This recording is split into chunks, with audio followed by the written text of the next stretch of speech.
Les premiers livres étaient rares et donc précieux, car ils étaient copiés un par un à la main, d'où leur nom de manuscrits, ce qui prenait du temps et coûtait fort cher. C'est pourquoi seuls les plus riches avaient les moyens d'en acquérir. Mais à partir du XIIIe siècle, la demande en livres est de plus en plus importante. Ils sont très recherchés par les étudiants dont le nombre augmente dans toute l'Europe et par la population des villes en plein essor économique, issue de la bourgeoisie marchande.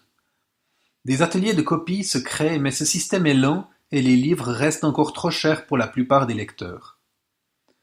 Johannes Gutenberg est un imprimeur de la Renaissance.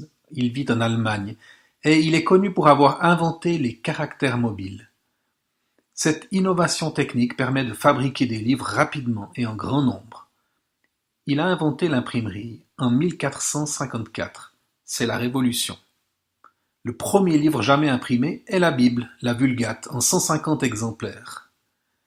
Leur réalisation s'étala sur 3 ans, une période à l'issue de laquelle un moine copiste aurait achevé la reproduction d'une seule Bible.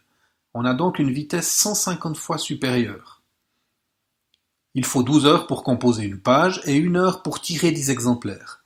Les initiales sont laissées en blanc pour être peintes à la main. Gutenberg voulait que son travail surpasse les manuscrits calligraphiés. Il reste aujourd'hui 48 Bibles de Gutenberg, dont une à la Fondation Baudemer de Colonie, près de Genève. Un exemplaire vaut aujourd'hui plus de 10 millions de dollars.